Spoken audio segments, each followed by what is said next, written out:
Hello, everyone. Welcome to the Night Crew. Good to have you back this Tuesday. Hope you're doing well.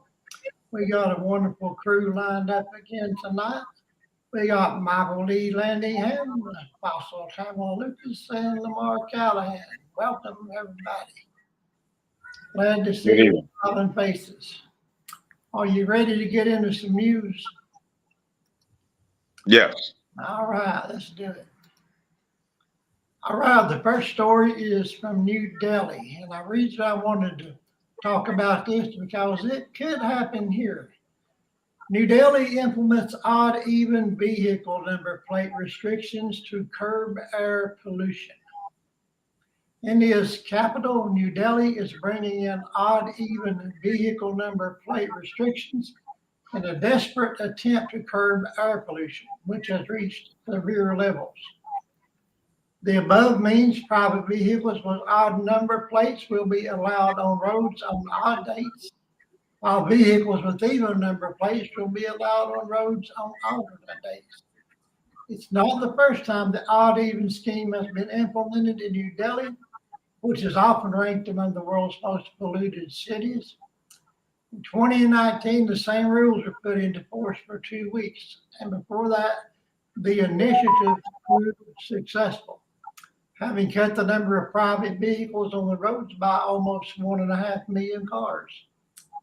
Authorities hope that these measures will help to improve air quality in New Delhi and protect the health of its residents. And yeah, this is in India, of course, and it won't affect us here, but I wanted to mention this because it could very well happen here. This kind of thing, this kind of austerity is happening everywhere around the world, and this could very soon be our reality. So, might as well talk about it. So, who wants to go first? Well, I would say for me, there's no universal way where you have individual countries that set up laws to try to quell pollution down when it comes to vehicles, unless you universally have everybody on board on the same plan. So, regardless that India or America or Russia, may never be China, would take a real concern about the climate issue, which is we're living through it and we're seeing it like we were told. Unless we have a universal consensus and a plan with all nations that we have to let go of our past arguments that we're going through right now, wars about past arguments that should have been dealt with a long time ago. We should be coming together about the planet because at the same time as the climate affecting coastal cities being flooded and more tornadoes, more hurricanes, more intensity of hurricanes, um, that's killing us. And at the same time, that we can't outgrow the 20th century way of thinking things going to solve our 21st century problems. We're killing ourselves double fold. And until we wake up and realize that, have real leadership to realize to wake us up to realize that, then we're going to fall. And that's all I got to say about that. But until a universal front together, and I think America must take the lead. But we got to have new leadership in order for that to happen, and the world will listen. But we have to get off the old arguments of the past because it's blinding us to act of the problems of the day. All right. Welcome, Angela. Glad you could make it. Hello. Yeah, I was wrapping up a show. My apologies. Okay. All righty, Tamala, you want to speak on that next? Yeah, they trying to get all these like what you call electric cars, but still they trying to find different things to help with the air and air pollution and all that stuff. I remember can't remember what year it was, but they would make us take our cars in for emissions and check it out, and if your car didn't pass the test, you couldn't drive your car on the street until it got fixed. Oh, that got on my last nerve because it seemed like every day was a packed day. Like I said, I'm gonna go on a Monday. Go on the Monday line is long. Well, let me go on a Tuesday. Every day I went, the line was long. I said, oh man. So ugh, just to hear this, I just cringed because I was like, I do not want to see those kind of days. But I feel sorry for the people because everybody has to work together because if only the odd numbers can drive on the odd days, that means they can't work every day. So their boss gonna have to work with them. If not, people gonna be losing jobs. So that's Yeah, very that's what I thought when I read this. You know, people got to go to work every day. You know, and I don't see how this is going to work, but I don't know. Glad it's not here yet. All right. Well, I actually commend, the Indians for this initiative. I know that it's been talked about here, but India is what, the second largest population in the world, and they're making it work. And for those places for the persons that aren't driving, it does lower the amount of vehicles on the road. The article also talks about that. It says, having cut the number of private vehicles on the roads by almost 1.5 million cars. That's a beautiful thing in this system. That's a lot of cars off the road. I know that in California, in the Los Angeles area, that's a big reduction off, LA roads. That's huge. That would help in the air improvement in large cities such as that. The way to get around it would be using ride sharing services. So that would be an exemption for that. So people who are not using their private vehicles would use ride sharing services. Up in the Bay Area in San Francisco, we don't have a large air pollution problem because we started. Let's see, I'm 57. Let's see, I said it was 7. Let's say 50 years ago, BART, Bay Area Rapid Transit, which is like the subway in the Bay Area, and we are used to having a very functional system that keeps people off the road, and it's a beautiful system.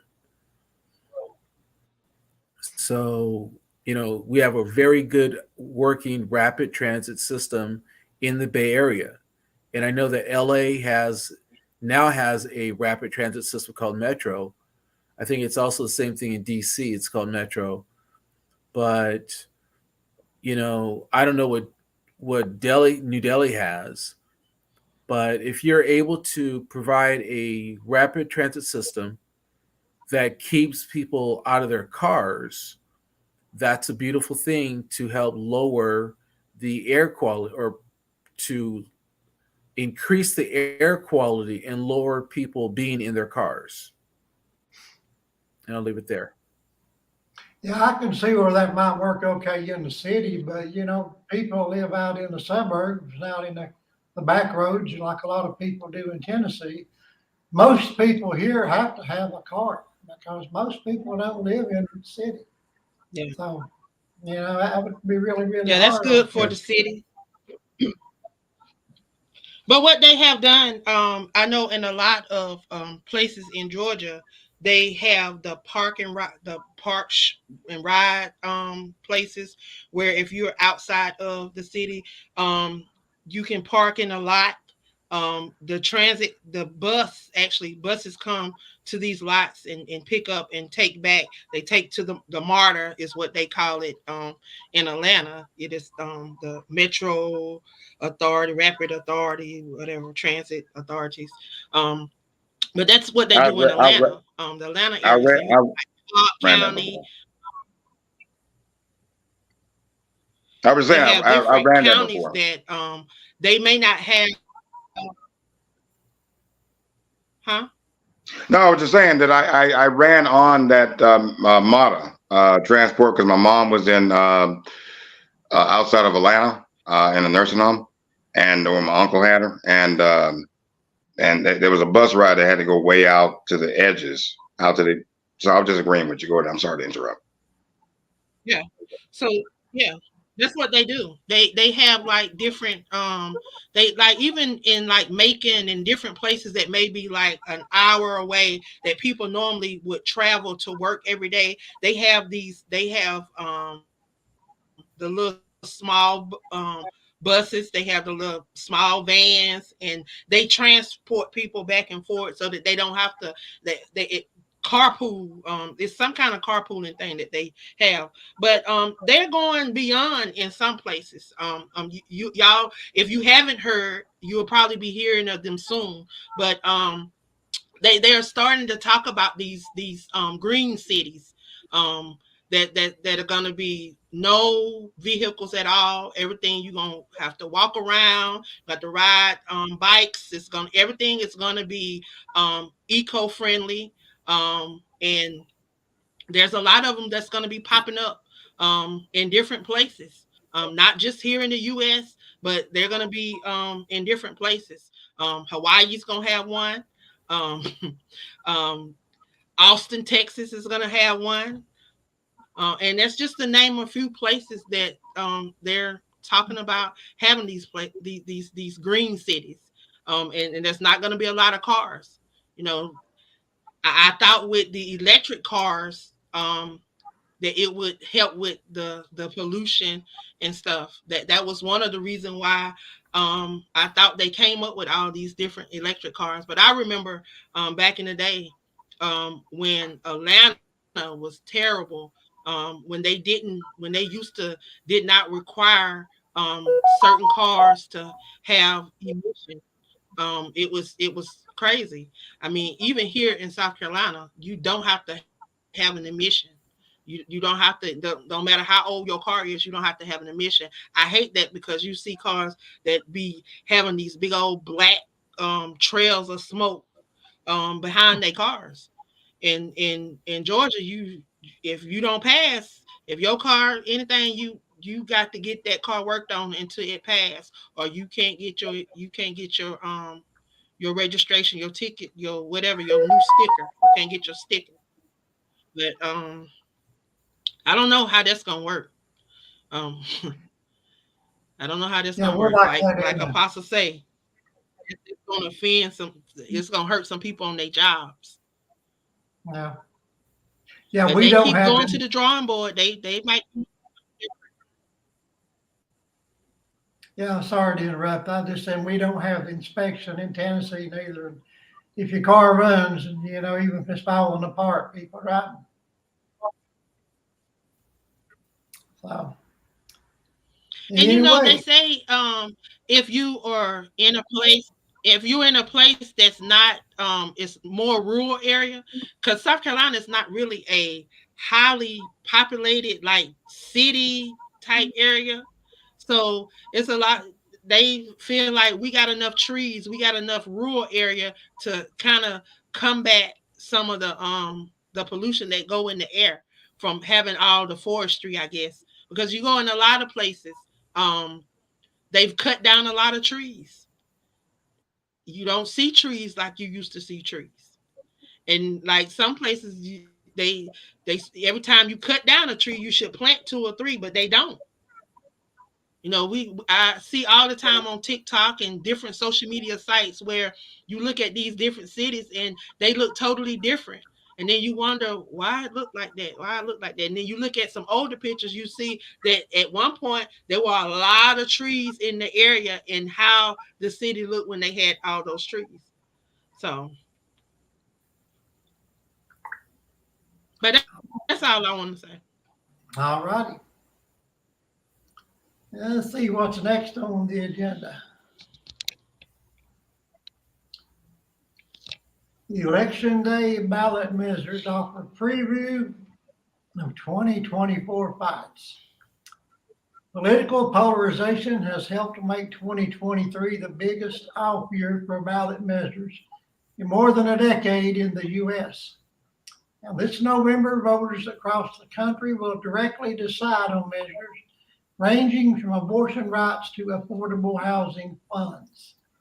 Historically, odd-numbered years boast fewer such initiatives because turnout tends to be lower than in years with national, congressional, and presidential elections.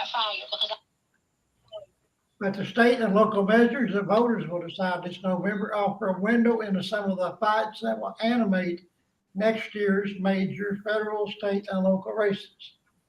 This year, states will continue to turn to marijuana, tobacco, and gambling as potential revenue sources, with questions on the ballot in Ohio, Colorado, and yeah, I personally, I'm one of those people that never get excited about odd number year elections. If it's presidential election, I'll generally vote, but then the other ones, no, I don't take them too seriously, even though I should. I understand, but it makes a big difference. And talking about people turning to marijuana, tobacco, and gambling as potential revenue sources, and also a lot of people turn to marijuana and tobacco and gambling just to handle their stress. And sometimes turns out they add more. So that's the way that goes. All right, what do you think about that? Lamar, you want to go first on this one? Well, I'm a big fan of voting. I believe that there is a lot of us that, we all signed up to protect the right for all to participate in the right to vote. And some of us didn't come back from raising our hand. And so we all should take part in that right to vote. And those that served their time those who serve their time should be given their right to vote again, and those who have been given their right to vote should vote. And I think it's unfair that there are children who are now 18 or 21, whatever their state. I think it's unfair that schools are not teaching civics again, because everyone should participate in voting, and presidential candidates should be out there letting everybody know about their platform. But it's a beautiful time of the year for everybody to know the issues, and everybody should participate, no matter how much time it takes. Everybody should know what's happening in your state, and what's really important is to know what's happening in your community, because the people at your local level really affect your life. Who's in charge at the city, who's in charge of the school districts, who's in charge of the dog catcher.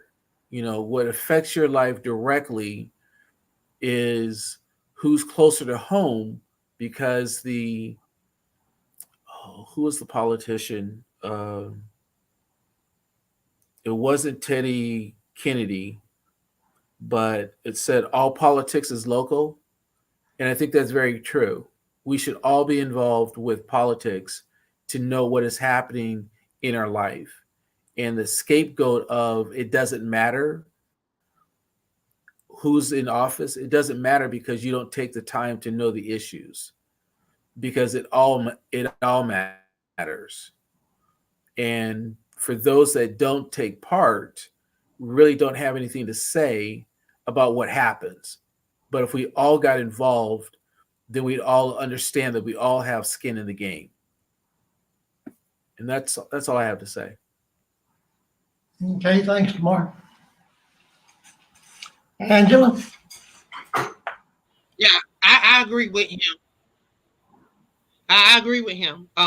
voting locally is very important, because when you vote locally, you determine who's speaking for you up in those different places. So I think voting is very, very important.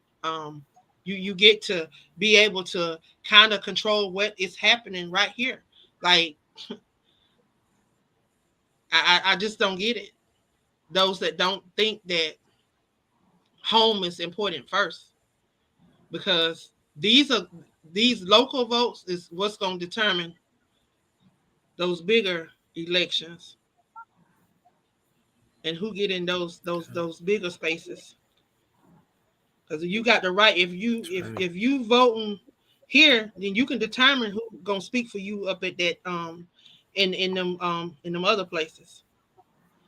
But if you're not voting, then the same people gonna be running around here doing the same thing decade after decade after decade after decade, and then you're gonna be fighting the same issues and the same losing battles.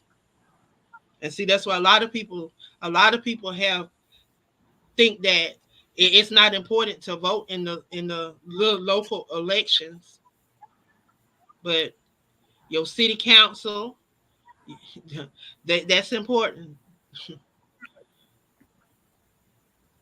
All righty. But yeah, that's my take on that. Tamala? Yeah. When people say, "Oh, my vote don't count," I laugh because I said, if it didn't count, then why did they make it a big idea to get rid of mailboxes? They was collecting mailboxes to make sure people don't vote early. They went out their way to make things hard for people to vote. They sent out postcards and said, "Okay, you can vote around the corner." When the people got around the corner, they said, "I'm sorry, you're at the wrong location." I mean, they do things on purpose to make sure they discourage you and say, and then when you get there, you give up. You say, forget it, especially those who don't have transportation. If their voting area is around the corner, because it's supposed to be in their neighborhood, but if they get over there and they can't vote, they're going to give up. They don't have no way to go to the other place. So your vote does count. And a lot of people, they say they copy off of other folks. If one person says, "Well, my vote don't count," then the next person said the same thing. They fail to realize your vote means everything. It does count. And that's why they go out their way to make your life miserable. And especially like they passed this stupid law, I think it was in Georgia, where if you in a long line, you're not allowed to have a bottle of water. What? What they have to do with voting? That it don't make any sense. I can see if you was killing somebody with a bottle of water. You're gonna take your bottle and hit them in the head, and they pay. What they had to do with voting? And so they find ways to discourage people to vote. But your vote means so much. So please, people, please vote. All right. Thank you, Tamala. Michael? Well, I agree with everybody on the panel here. Voting is important. Voting is essential for our democracy to thrive and survive, to overcome the challenges from the ones who are ignorant about the possibilities for all to be free, all to be united. And that's why the ones who are trying to take away our vote are the ones who have no ideas for the future. Those are the ones who are going to keep us backwards to a time in which our grandparents and parents lived through that we can never imagine, that we never would ever live through. But they want to take us back. But we of this generation must step forward and take the reins and not be afraid of what the status quo is trying to stop us on. On everything that this world is facing, it's about to be a climax of the old generation trying to let go of the power for the young generation to take hold for the next 60 years. And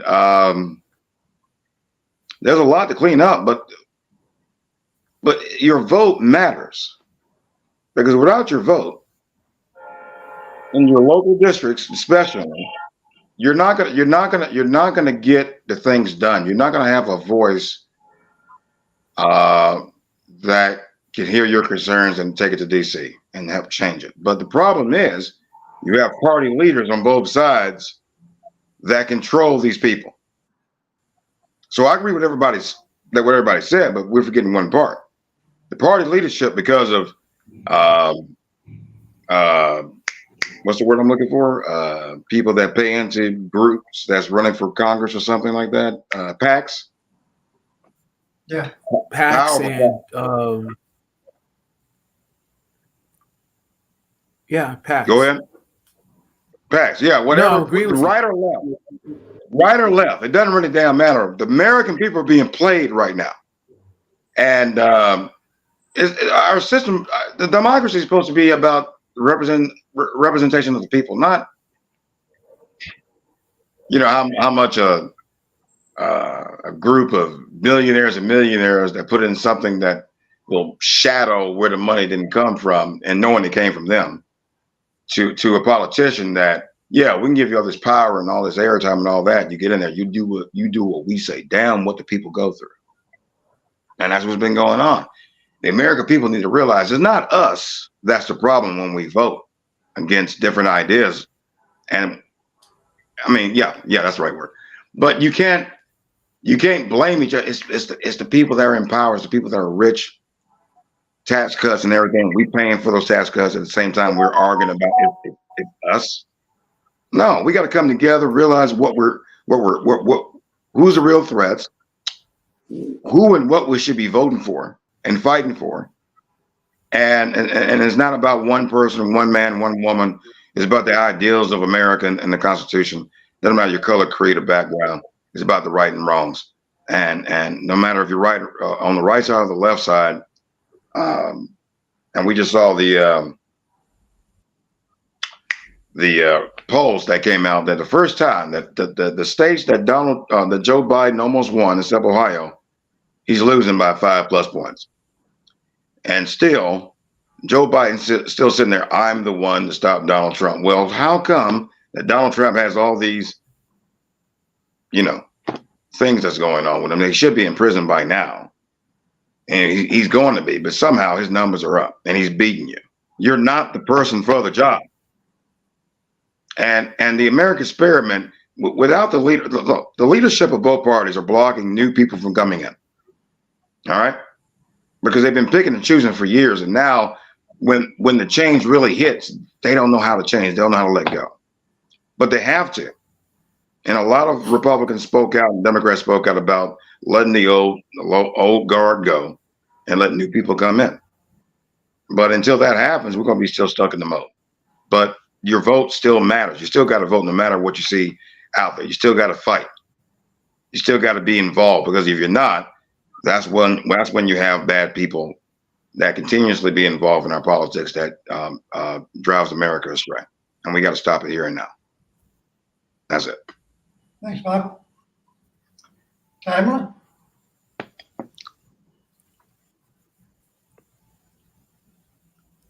I already said something. Yeah, Lamar want to say something. Lamar, go ahead. Just to give an example of just how important, let me rephrase it. Let me give you a recent example of how important voting is. If in 5 states, people had gotten off the couch and voted for Hillary Clinton, in 5 states, about 70,000 people total, we would not have an orange idiot being called Mr. President. 70,000 people in 5 states could have given Hillary Clinton the win. And through that, we would not have a person saying that Vladimir Putin is a good guy. We would not have had, well, let's put it this way. All the things that Donald Trump had done, we would not have suffered through that. Hillary Clinton, you may not have liked her voice, You may not have liked some of her politics, but the fact is, what Trump had put us through would not have happened.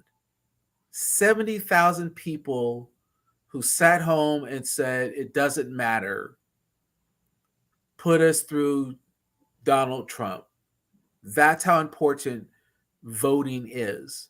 So yes, it does matter if you stay at home or if you vote. It's just that simple. And it's going to be that simple a year from now, yesterday. Do I not vote? And if I vote for a person who is a radical, who has clearly put us on the wrong path before, do I vote for him again, knowing he's the wrong person? Why would I do it again? That's how important our vote is. And if I'm already, anyway, I'll leave it there. Our vote does count and it does matter. So everybody needs to go ahead and pick up a buddy, pick up a neighbor, and take them to the ballots to cast their vote. Don't let your friends or family members stay home. Take your friends to the booth. All righty. Did I miss anybody?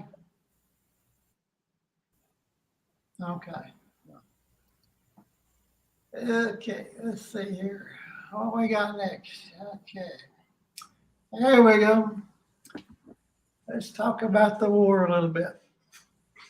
Israel bombs Gaza's al-Maghazi refugee camps. And I know I said that wrong. This weekend, as mass protests escalated internationally against the Israel Defense Forces war on Gaza, the IDF responded by stepping up bombing attacks on refugee camps and calls for the mass murder of Palestinians. The IDF bombed the al-Maghazi refugee camp on Saturday, killing at least 51 people, according to the Palestinian WAFA news agency, and injuring dozens more. Mohammed Alou, a journalist for Turkey's Anadolu agency, reported an Israeli airstrike targeted my neighbor's house in al-Maghazi camp. The house next door partially collapsed. He added that two of his sons, Ahmed 13 and Qais 4, had been killed, and his wife, mother, and two other children were injured. In a series of debased, politically criminal statements, Israeli officials made it clear that they intend to annihilate Gaza's Palestinian populations, except possibly for those who accept relocation to concentration camps outside Gaza. These statements came after Israeli intelligence ministry officials proposed last week to kill all Palestinians who did not accept deportation outside of Gaza, thus completely destroying the area's Palestinian population.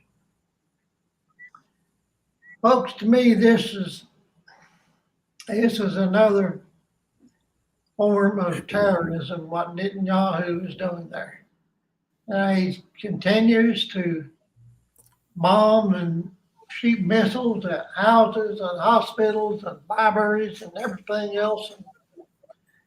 And, like we said before, let Hamas and Netanyahu's army fight it out, but leave the Palestinian people and the Jewish people alone. They've suffered enough. So that's what I think about that. What y'all think? Who wants to go first on that one? I guess I'll dive in on this one. After what we've seen on October 7th, all the evidence that's been shown, not from our U.S. media, now they're kind of coming out with it, but before it was like other medias I've been looking at, even the German media, French media. That's why you see these huge crowds out there. They see what's going on. And we've been played by Benjamin Netanyahu. It's not the Jewish people, it's not the Palestinian people, it's the leadership. Benjamin Netanyahu and his far right wing party. And I'm not, when I say that about party, is different from their people, their voters. They fooled their voters to get them in there, right? They fooled them, they lied to them. So they're in there. They do what they want. My thing is they lied to them about the whole thing.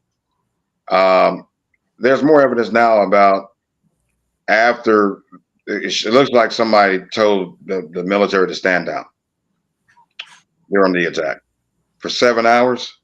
And then the houses that you saw that was in Israel, where the Hamas terrorists that held the hostages and took them away, why did it look like a tank blew it up? And they said it was shelling in the area. And the commander at first acknowledged, yeah, they wanted to bomb it, even though there were people in there and they were taking hostage. And then he stood down, he just walked off. And then another commander decided to go for it and decided to bomb the houses and kill those people in there, and claimed only Hamas allowed that damage to happen. So there's more going on than meets the eye. Even the Israeli people are stepping up in front of Benjamin Netanyahu's house last night or the night before. I think it's going on now. Like, there's something going on. And America's being dragged and pulled into it. I could look on our Secretary of State, Anthony Blinken. I can look on his face, the stress that he's under. And then all of a sudden, after a public opinion say, hey, y'all about to get voted the hell out. And now they're saying, wait a minute, we got to have some kind of pause. No, damn a pause. We got to have a full, not a full ceasefire, like stop the war. And no, you go after Hamas with special forces and American forces join with them to monitor and make sure that civilians won't get killed, because now there's a black eye on Israel and now on us. And, you know, I'm running for president, so I cannot stand by and just see us being played like this. Just we're being played from Benjamin Netanyahu, not the people of Israel, not the people of Palestine, not nobody. We're being played. And until we have our leaders step up and put say, look, if you're not going to stop killing these civilians, we're going to stop sending you weapons. Then we'll own your protection. You just have to just be on your own about this. And then all of a sudden, what recently happened about one of the closest cabinet members to Netanyahu mentioned about nuclear. Let's blow up Gaza with a nuke. Oh, so you're saying you have nuclear weapons. So if you have nuclear weapons, why in God's name are we giving you $5 billion in defense spending? We're not supposed to do that. If you got nuclear weapons, you're supposed to be under this treaty. We're not supposed to be supplying you this. So now you're telling on yourself. So that, just think about it. There are a lot of questions about this that need to be answered, but our leaders need to step up more so than now. We need a immediate ceasefire, humanitarian aid.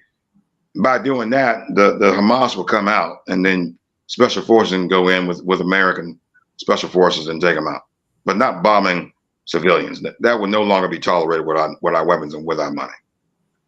And that's period. Thanks, Michael. Angela?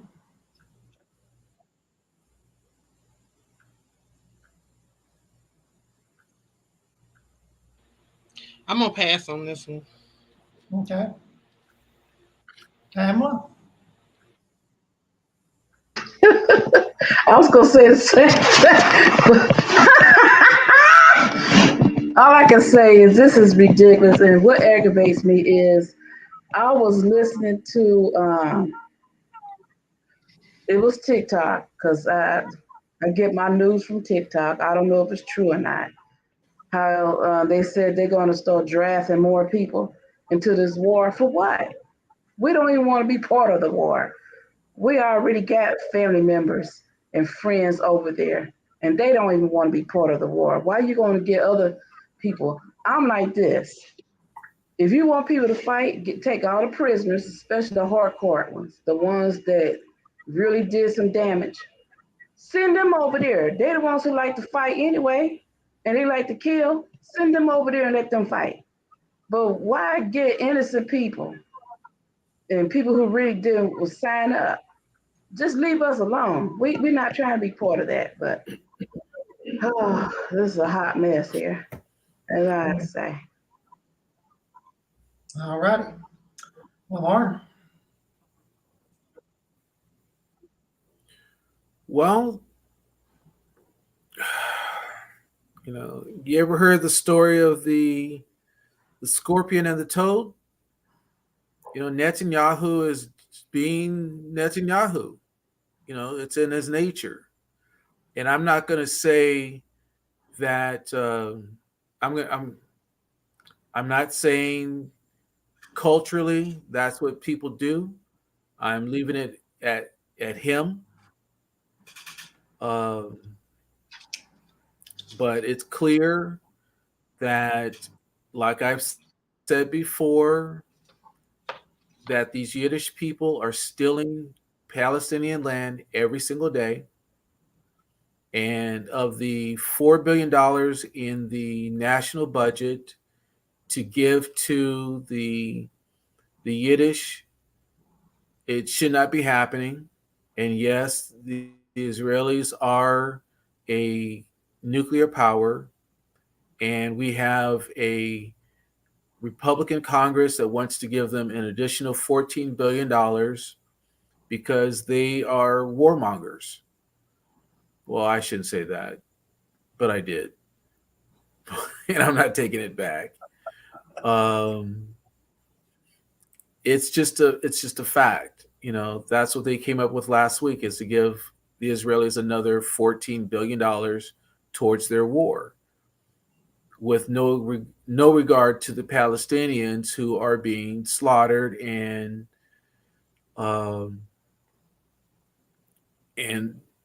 their land being stolen from them. And that's what this is about. It's not about the initial attack on, what is it, October 7th, by a terrorist group of Hamas.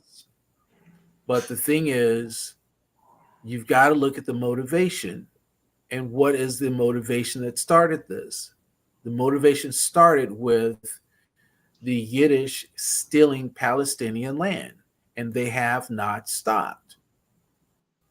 And this all-out attack by the Yiddish against the Palestinians, while the Yiddish people are using bombs and tanks and everything, the Palestinians have sticks and rocks.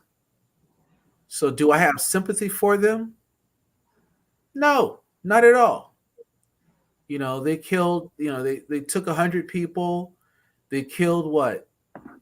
400 people. You're killing 48,000 people.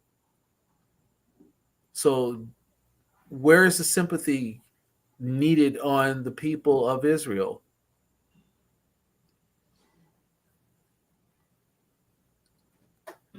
I got no reason to find sympathy. You're slaughtering. War should be for a reason, and what you're doing, there is no reason for it other than to steal other people's land, and it wasn't yours in the first place. So you're just doing the work of the devil, and I'm just going to put it simply that way. You're doing the work of the devil. That's your motivation. All right. That's it. Yeah, it's been exactly 1 month since this war started. It was started on the 7th, so it's been exactly 1 month, and it's getting worse instead of better. That's a sad reality. Yeah. Okay, here we go. Washington Post reports Trump plans to deploy military against political opponents if he returns to the White House. He sounds like Netanyahu. Ex-President Donald Trump and his aides are discussing plans to invoke the Insurrection Act on January the 20th, 2025, his first day in office if he wins the 2024 presidential election, and then use the military against political opponents the Washington Post reported on its website Sunday. The main target of this operation would be the mass protests that Trump and his fascist advisors fully expect to erupt should Trump return to the White House in 2025. It would be millions of working people and youth who would bear the brunt of police military violence. This will be accompanied by an across-the-board effort to prosecute those targeted by Trump for retribution, including both Democrats like President Joe Biden and former officials of the Trump administration, whom Trump came to regard as disloyal, such as former White House Chief of Staff John Kelly, a retired general, and former Attorney General William Barr. And of course, Michael Pence will be in on that also. Yeah, that's exactly the kind of thing Trump will do. We all know he's a very vindictive man. He's not emotionally stable. He's a narcissist. He's a psychopath, and he would do exactly all of that and more. But I sure do hope and pray that we don't have to go down that road again. And since Bob is not here tonight, I don't think we're going to hear anybody say anything good about him. So, who wants to go first?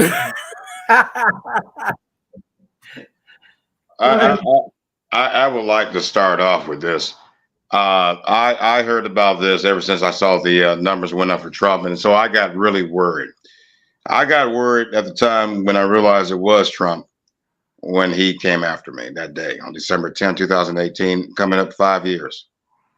I know how dangerous he is. This is nothing compared when I saw him and how he came out and sent the military and talking about the cops and all this and all that. This man is a madman. He's beyond a psychopath. He's beyond anything that we've ever heard him being called. He is straight a madman. He will destroy this world and make it burn to the ashes to make sure he doesn't go to jail. And that's the only reason he's trying to get back in power, not to cover his ass.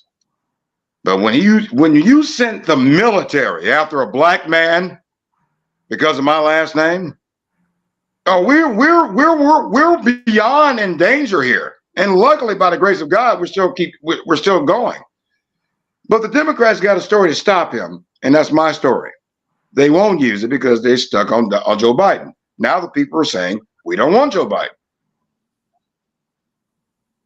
So when I keep hearing this same thing about Trump, and don't get me wrong, yes, he's despicable. He will do anything and everything, which he's already done. He could do even more. And he's telling us boldly. But I'm boldly telling you that son of a bastard came after me. And I've been sitting here 5 years waiting. And I'm like, when people gonna wake up and say Michael may have something? Let a story come out on TV.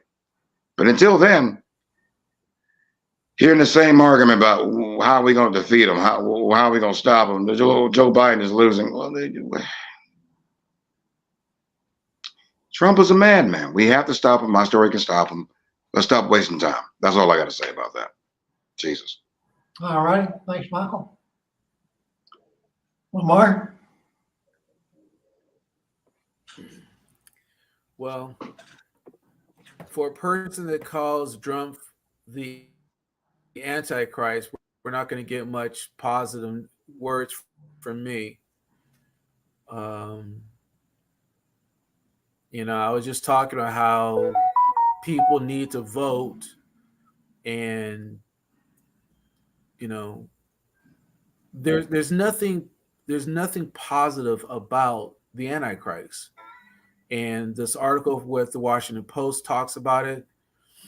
And if you look at his record, and I'm not going to rehash all of it, but just a few things. Racist for many years, a racist and a rapist, unfaithful to his wives, blasphemer, a blasphemer to the Bible, in Christ. How does one say that their Bible or their book is as good as the Bible? And then how does one say that I believe I'm going to listen to a minister who's going to support a 3-time adulterer? You've got to be crazy to say I'm going to follow a minister who's going to support a guy who continues to have sex with other women outside of his wife and continues to cheat on his wife. What type of values does your minister have? And then you're going to say, that's my minister? What type of values do you have? So it just really I don't want to say disturbs me, but it goes to show the values of the people that follow this guy. And to go ahead and bow down to this person, that's the Antichrist. And all these different people saying that Joe Biden isn't worth being voted for. It's like with Bill Maher used to say, there's no such thing as an alternative. It's either chicken or fish. And which one are you going to vote for? Chicken or fish? And if one of them is rotten, why would you even consider the rotten one? In this situation, we already know what's rotten. We've already dealt with it. So why would you consider it again? Going back that same road again is called insanity. I'll leave it there. I'll just leave it there. All righty. Pamela? Wow.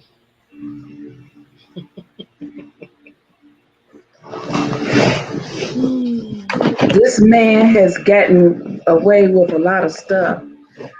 And it's sad how he can threaten the judge, threaten the prosecutor. But no one else can get away with the stuff that he has gotten away with. Let somebody say, come on, y'all, go after them. And if you find them, do this and do that. If I said that, I would have been under the jail already.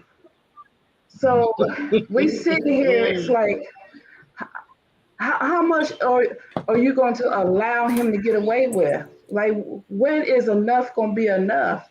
Because we all watching this, and people say, yeah, go ahead. Those who love him, it don't matter what he does. So they're going to say, oh, yeah. Mm-hmm. But other people, it's like, if that was me,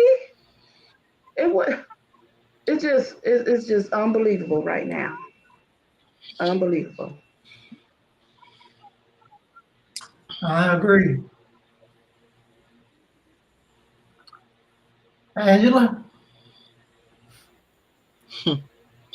Yeah, a lot of people came out the woodworks. We got to see a lot of people in their true colors when this man got in office.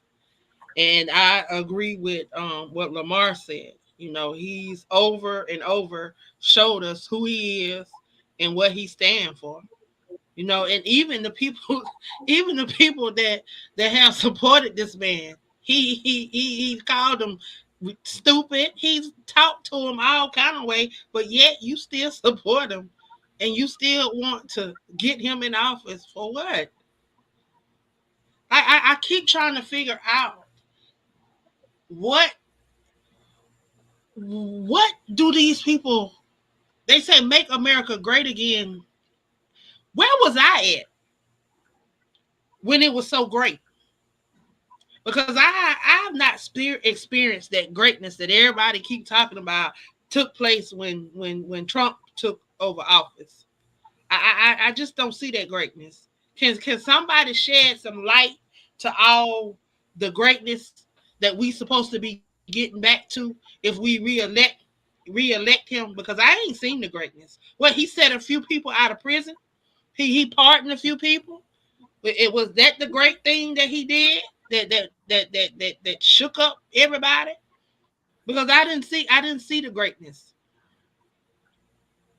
I didn't see it. And then so many people came out the woodworks. You had people that was off the grid that didn't want people to know who they was. They went and registered to vote, got on the grid just to vote. I'm talking about you had all kind of people showing up that you ain't never heard of before, never seen before. I'm talking about all kind of people coming out the woodworks. But then it speaks to the people that occupy this world. It truly speaks to really how a lot of these people feel and what they believe in and what they will accept. And it's a sad day and time. I hope they throw the book at that man because I don't want to see him in office. I really do. I hope he get just what he need. That justice is just what he need, because they ain't giving it to nobody else. All these wrongfully and overly incarcerated people they got in the state of Texas and all that corruption down there. So maybe they need to give him some justice. Sounds good to me. And that's all I'm gonna say. All righty. Let's see what's next on the agenda. Here we go. 5 candidates face off in Miami. Here's how to watch the third GOP debate. Republicans are looking at a crowded yet dwindling field to challenge President Biden in the 2024 presidential election. And 5 will face off in Miami, Florida, Wednesday night for the third GOP debate. Late Monday night, the Republican National Committee confirmed the names of the presidential candidates who will participate, but frontrunner former President Donald Trump is preparing to skip for the third time. The third presidential debate is in partnership with the Republican Jewish Coalition. It will take place from the Adrian Arts Center for the Performing Arts of Miami-Dade County and will air from 8 p.m. Eastern Time to 10 p.m. Eastern Time on TV. Streaming and digital platforms of NBC News. It also will be live streamed by the online site Rumble, a video sharing platform with a primarily right-wing audience. Well, I don't plan on wasting my time watching that. I'm sure I'll see a few on the news, breaking news, they'll talk about it, but I don't have no intention of wasting my time on it. And of course, Trump, he has no reason to be there. He's got such a big lead. He don't have anything to gain by being there. So I guess it's really going to be 4 of them. What I wonder is why it is in partnership with the Republican Jewish Coalition. Is that because we're standing with Israel? Is there any relevance there to that, you think? I don't know. But it seems to me like it might be even more of a political issue. I don't know. But anyway, that's my take on it. Ansel, you want to go first this time?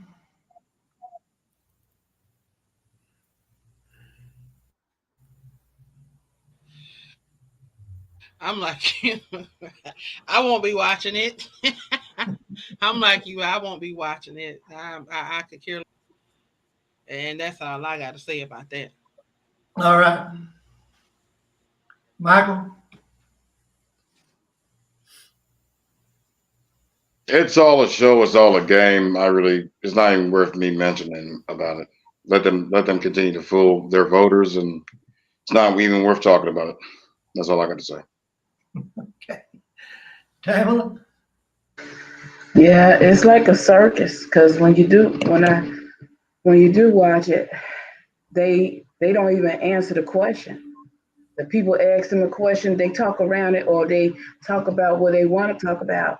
And the people who ask them the questions looking at them like, excuse me, what are you saying? Like, I asked you if you was going to be in office, how would you handle this?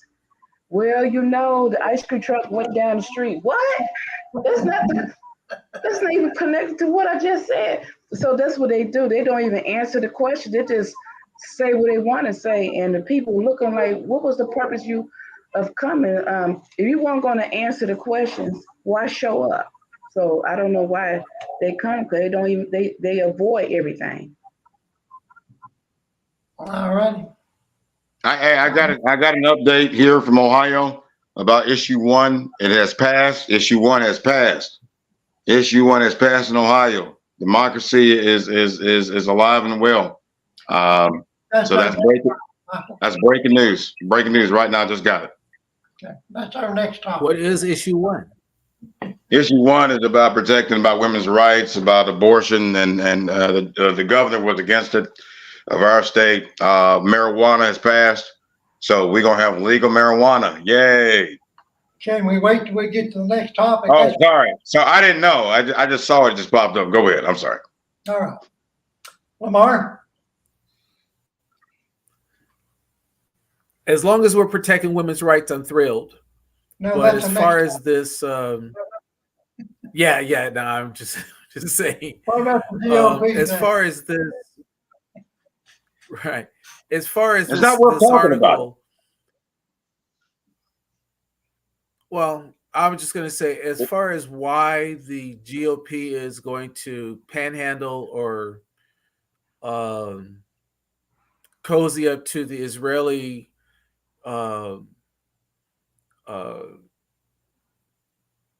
partnership with the Republican Jewish coalition, I think it's just it's they're begging for money, and they're trying to say that they're on their side, they're with them, and it's a political statement. That's all it is. It's a political statement. But the GOP, for the most part, is a right-wing organization that is about war. And they're standing with Netanyahu. And if you watch the news, that's what they're talking about, is we are there to fight and to crush Hamas. And when the news people talk about Hamas is basically done for, the Jewish ambassador still says, well, we gave up the land and Hamas still came around, which is a point that they're trying to force down your throat, but is not a fact anymore.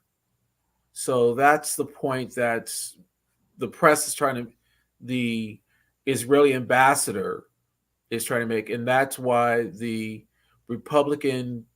GOP is trying to support the Jewish community. Yeah. That's what's happening in the news right now. All righty.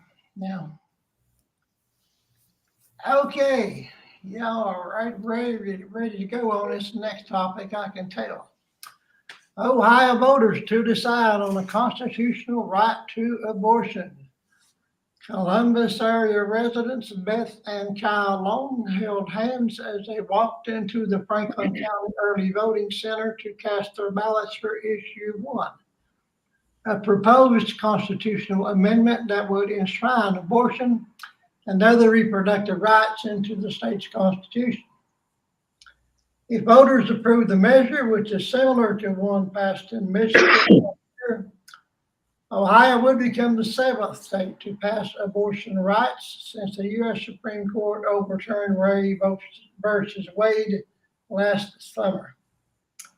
The former chair of the Ohio Democratic Party, David Pepper, says he thinks the amendment on abortion rights will ultimately pass, but thinks propaganda and politics will make the vote tight.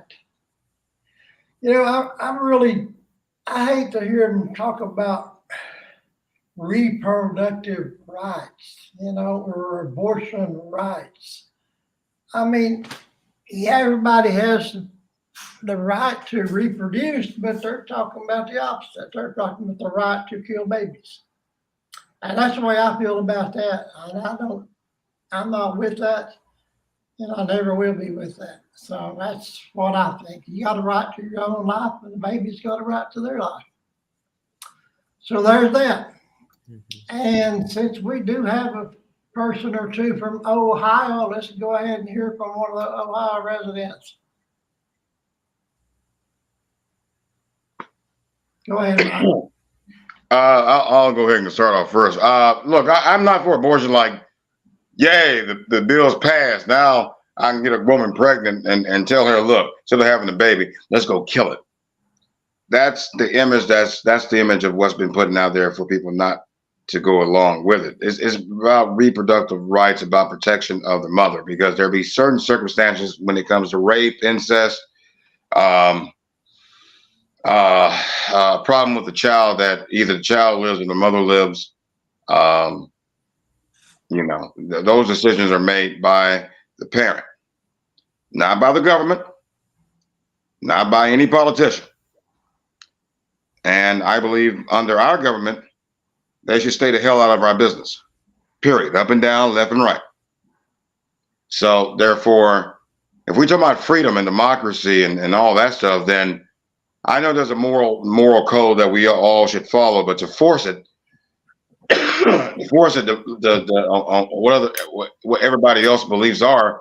My grandma always say, don't pay attention about everybody else's decisions. Pay attention to your own decisions you make in your own. You don't believe in abortion? Don't abort. Be responsible. Show a responsible convoy of what people can look upon to follow, instead of forcing it by laws, by intrusion from the government. And I wouldn't do that. I wouldn't do that. But there's only so much to a standard that I will allow, not to offset and upset the others who don't believe it. But you gotta have a balance. And like I said, trying to push one thing on a whole group of people, but won't accept vaccines and the belief of masks on a whole another group of people. Now there's the misconstruction about of really understanding about free will. And but it's not about just killing babies and it's okay. And that's not what women are saying. They just want to have their reproductive rights, which I agree with you, Steve, I hate that word. I mean, you should automatically have that. But with that, the knowledge of the responsibilities growing up, challenges, sometimes, it's like, it don't take a woman to be pregnant. It don't take a woman by herself to be pregnant, to get her pregnant. It takes a man. But it seems like when the woman gets pregnant, the man's not there. She gets all the blame and then all this and all that. And it takes two to tango. So therefore, we got to have a middle ground and a understandable approach to this important situation where free will still must be maintained in this country, where it comes to a personal right to choose with their own bodies. But responsibility, when it comes to responsibilities and all that, the rules, and that's when the system should provide that information, provide warnings for young women when they grow up to avoid all those tragedies and misconstrusions. But when it comes to rape and incest, and I hear certain states saying, well, it doesn't matter if you got rape, doesn't matter if you got incest rape, you're gonna have that baby. Why? That's not how a child is supposed to be formed. That's not the regular process on how human life is supposed to be achieved to bring in this world. So it's about love, it's about commitment, it's about marriage. That's the universal way to how a child should be brought in this world, and they will go through a regular life. But to bring that in there will corrupt a whole generation if they have children and not heal from not aborting that child. But that's what I'm saying. Just the government needs to stay the hell out of our business on every aspect. All righty. Pamela? This whole thing, it has aggravated me because when I was reading it and listening to what everybody was saying, because I tried to investigate and do a lot of research, they said even though it passed, they didn't tell the whole truth. Yes, you have a right to get an abortion, but you could be under 18 and don't have to tell your parents. So your parents will never know that you got an abortion because they have the right to get one and they don't have to tell their parents. That's scary because your child going to get an abortion and let's say they lose their life. Well, how did my child die? Well, because of confidentiality, we can't tell you. What? And that's how children's hospitals set up. It's been set up like that since, because I have a daughter. Ever since she was a teenager, I wasn't even allowed to go in the room with her. Whatever happened in the room, we can't tell you. It's her right to tell you. But you want me to pay her bill. You want me to pay her hospital bill. But you can't tell me what's going on with my child. Like, this is crazy. So that's what this issue has done. It has taken it to a different level where they can get raped or anything happen to them and they don't have to tell their parents. And whoever raped them can go help them get the abortion and their parents will never know. So it has opened up that door. And I'm just shaking my head because it's sad. I understand both sides, but it's still sad because it's still taking rights away from the parents. And the parents really don't have the say in this. So Is that really what was in the bill, issue 1? yes. Well, how come they didn't put that in there? Because I thought that should have been automatically been put in there, especially with young kids, especially when you're doing rape and incest, that the parents should know automatically. And you telling me it's not in the bill? It's not in the bill. Well, okay, I guess what? Well, on the other side, with the Republicans, they try to muddy the waters about it and told a bunch of lies and make it look like it was death on arrival or whatever when it passed out. But that right there with the kids, and I agree 100%. When you said that, I thought it was already included. That should have been included already. I mean, they remember the 10-year-old that got raped here in Ohio, Right. Mm-hmm. and they had to go to Indiana. Yeah. I mean, people were saying she should have the rapist baby. A 10-year-old. Well, I'm like, these are grown Republicans in power saying that a 10-year-old should keep a rapist baby. A 10-year-old. And she barely even know what. She just learned about Santa might not be real. And now all of a sudden she having a baby? The hell out of here, man. So issue 1 is, I believe in that most instance, I didn't know about that part, but in that instance right there, that helps. But we should make laws to really protect children from that. And not, when they reach a certain age, but keep all that away. We got to protect our children even more. So that's just my thing also. Mark? I was thinking the same thing about the little girl. For me, that's sacrilege. Protect the little girl, castrate the guy, and but I think we need to have abortion available to women. Well, of course, not to guys, but like Michael was saying, keep the government out of your bed or out of your bedroom. Is my thoughts. Business, bedroom business, all of it. Stay out of my stuff. Stay out of my stuff. Well, I agree with you there. It's your personal life should be your personal life, and there should not be this thought that of a Quaker that everybody needs to know what's in your bedroom.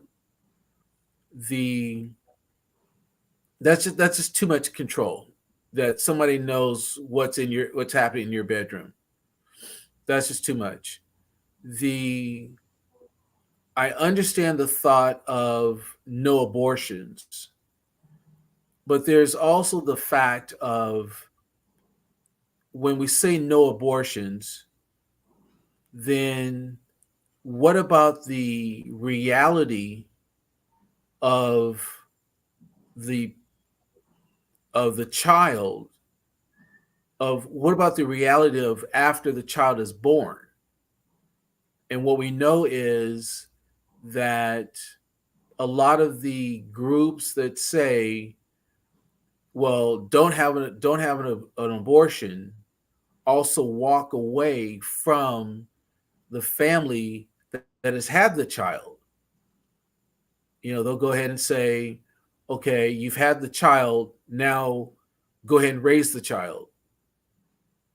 Just pick yourself up from the bootstraps and just go on. But they don't provide any services to that family. And if you don't have the resources, what do you do with that child? Oh, you're on the street? That's just too bad. You shouldn't have the child. But you told me not to have an abortion. I was raped. Well, that's just too bad. I was raped by a family member. Well, that's just too bad. But you said I couldn't, I can't tell. I was raped by my dad or my uncle or my nephew or whatever. Well, why don't you tell somebody? Because I can't have an abortion, and since I'm a minor, I can't tell my dad because he's the one who did it. So that's the little things that happen in there. So, what do I do when I'm a minor and I can't afford this child? So I believe in being able for a woman to say, this is my body and I'm going to do what's right for me. And that's where I come down on the issue. What is right for the mother Father, forgive me. I said Father, please forgive me. What is right for the lady in this situation? And if she doesn't have the means to have the child, and I'm not saying that abortion should be used as a means to be, not using a condom, or you know what I mean, as a way of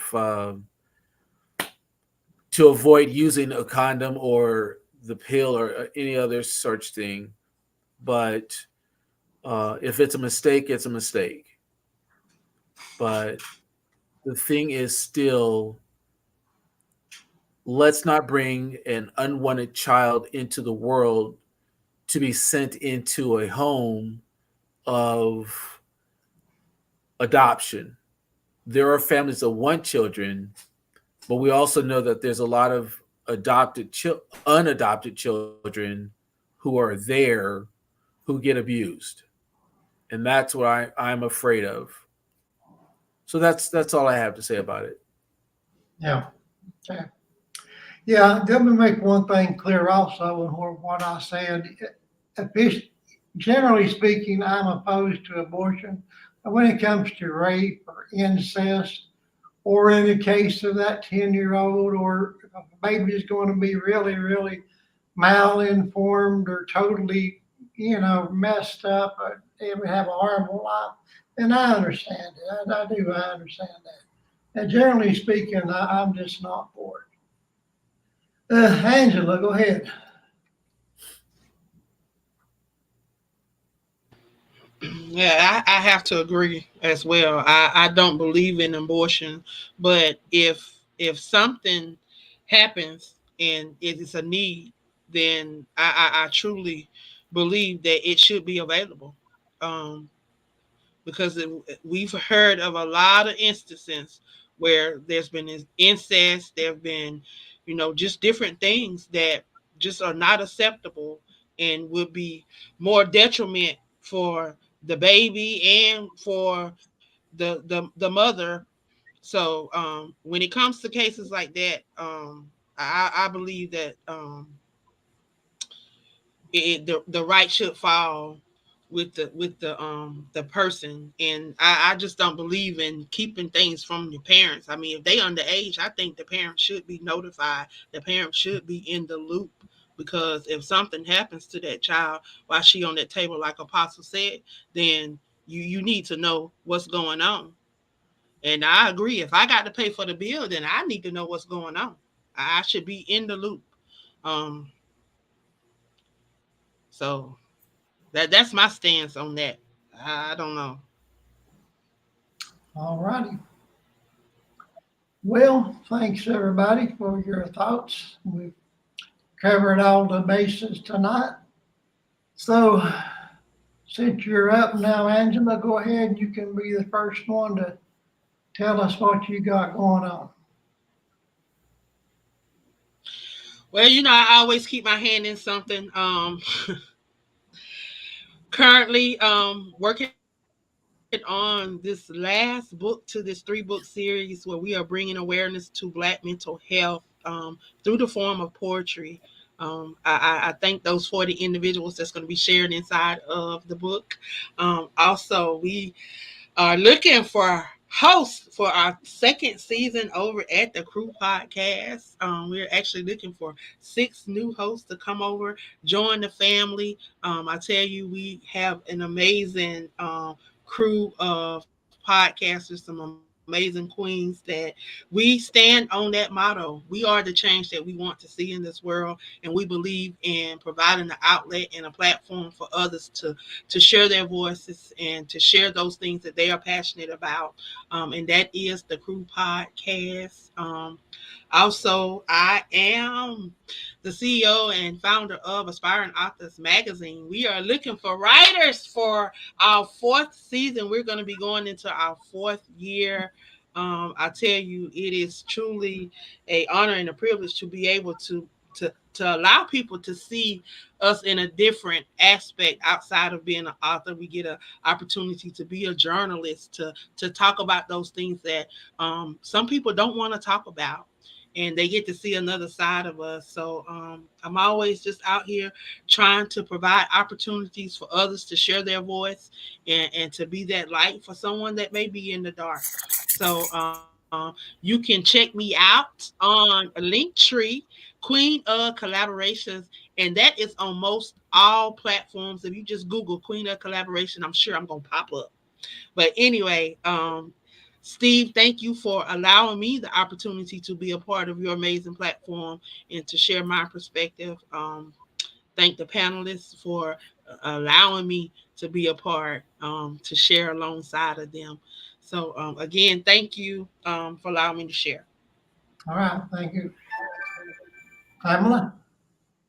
Hi, I'm Tamina Lucas, the pastor of Come Home, Stop Talking About It. We talk about all different kind of issues, because sometimes when you go to different church services, they don't want you to talk about this or talk about that.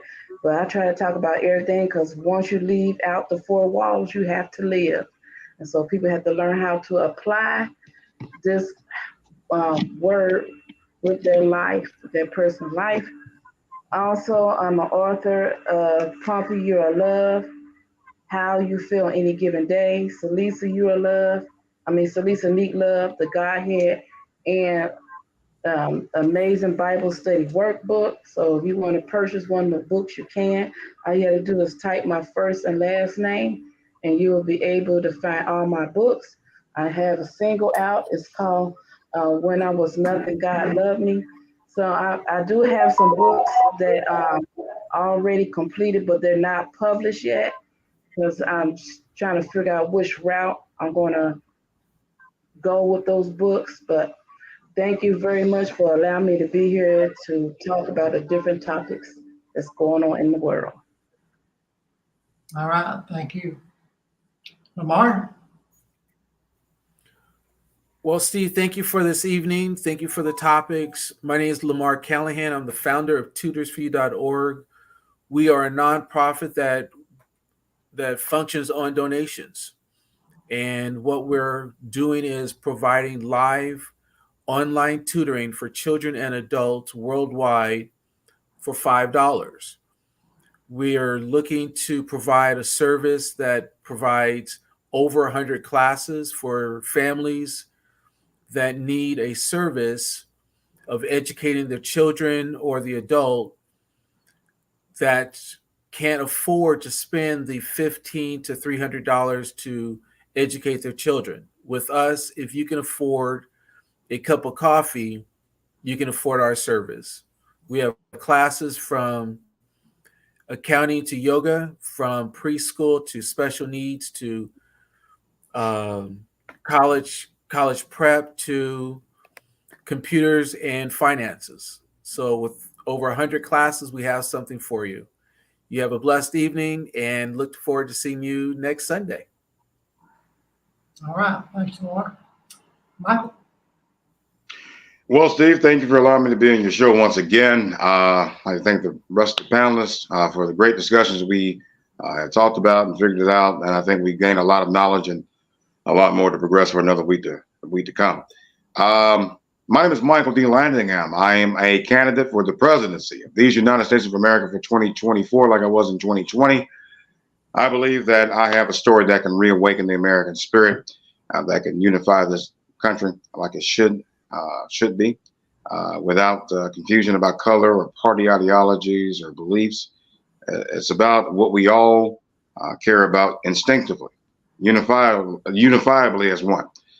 And that's freedom, and that's respecting one another's opinions and who we are unifiably as the same. I ask for your support. I believe that my story, landinghamcase.com, is my website. But you take a look at it. Just take a look at it. You're not going to believe it. But also Google Landingham versus Department of Justice. I am the only presidential candidate in American history that has a $2 billion lawsuit about my website, about a threat to our national security, about a threat to a presidential candidate. I am that person. I am that person who survived for almost 5 years coming up this December. I ask for your support. I ask for you to research, share, because the news organizations under the current president, President Joe Biden, is being told to block my story from coming out. That's why he never heard of me. But that doesn't give the excuse that I should give up or walk away. I will continue to do what's right, not just for myself, but for each and every American that wants to find hope and find new inspiration for new type of leadership to bring us together and move forward. Thank you and God bless. Thank you, Michael. All right. I'm Steve Holder, and I'm your host of this podcast. We are here each Sunday and Tuesday at 9 p.m. Eastern Time.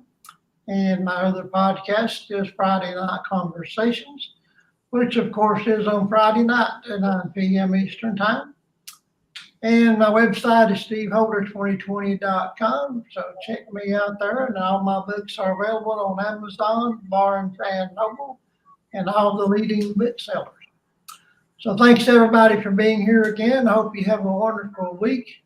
And everybody watching, thank you for tuning in to the Night Crew once again. I hope you have a great week. And we will catch you later. Good night, everyone. God bless. Have a great week. Good night.